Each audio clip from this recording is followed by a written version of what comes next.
السلام علیکم ورحمۃ اللہ وبرکاتہ۔ میں ہوں فاطمہ۔ جیسا کہ آپ سب کو معلوم ہے کہ ذی الحج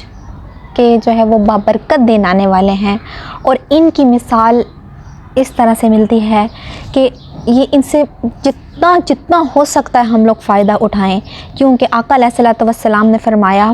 کہ رمضان کے بعد کوئی اتنے مقدس دن نہیں آتے جتنے ذی الحج کے یہ 10 دن آتے ہیں۔ اس کو ہم اس طرح لے سکتے ہیں کہ جو لوگ ان سے فائدہ نہیں اٹھاتے، یعنی اگر کوئی آدمی کسی آدمی کے گھر کے سامنے سے نہر بہہ رہی ہو، ٹھیک ہے، اور اس کے باوجود وہ میلا کچیلا رہے، اس سے فائدہ نہ اٹھائے، وہ صاف ستھرا نہ رہے، یعنی کہ ان 10 دنوں میں آپ اپنے گناہوں کو دھو سکتے ہو۔ صغیرہ گناہ، یہاں پہ میں صغیرہ گناہ کی بات کر رہی ہوں، گناہوں کی بات کر رہی ہوں، اور کبیرہ گناہ اللہ پاک ہم سب کو توفیق دے کہ اگر ہم میں سے کسی نے کسی کے حق مارے ہوئے ہیں، کسی کے حق تلفی کی ہوئی ہے، تو ان سے بھی معافی مانگیں، اور تاکہ وہ لوگ آپ کو معاف کریں اور آپ کی مغفرت ہو سکے۔ اللہ پاک ہم سب کو بخش دیں۔ اب کرنا یہ ہے کہ جیسے ہی ذی الحج کا چاند نظر آئے، تو چاند نظر آنے کے بعد، یعنی کہ آپ یہ عمل جو ہے وہ چاند نظر آنے کے بعد سے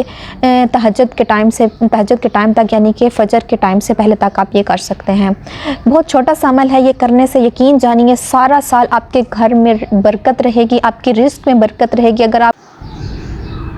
آپ ایک سکون فیل کرو گے آپ سارا سال انشاءاللہ تعالی، لیکن کرنا آپ نے یقین کے ساتھ یہ عمل ہے۔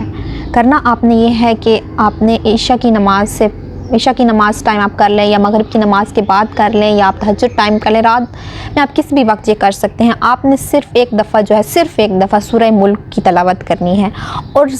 اس تلاوت کرتے ہوئے آپ نے اپنے ذہن میں یہ اپنی جو پریشانیاں ہیں، تکالیف ہیں، آپ نے وہ رکھنی ہے، اپنی حاجات اپنے ذہن میں رکھنی ہے۔ اگر کوئی اپنی بچیوں کے رشتے کے بارے میں پریشان ہے، کوئی بچوں کے بارے میں پریشان ہے، کوئی بچوں کے جن بچوں کی جابز نہیں ہو رہی، بچوں کے رزلٹس کے بارے میں، یا کسی بھی قسم کی آپ کی حاجت ہے، آپ نے اپنے ذہن میں یہ رکھنی ہے۔ انشاءاللہ تعالی میرا دعویٰ ہے کہ آپ کی یہ دعا ضرور قبول ہوگی، آپ کے مائنڈ میں جو بھی حاجت ہوگی وہ ضرور قبول ہوگی، اور میری دعا ہے کہ اللہ پاک آپ سب کی تمام حاجات کو قبول فرمائے، اور اللہ پاک آپ کی زندگیوں میں سکون لے کے آئے۔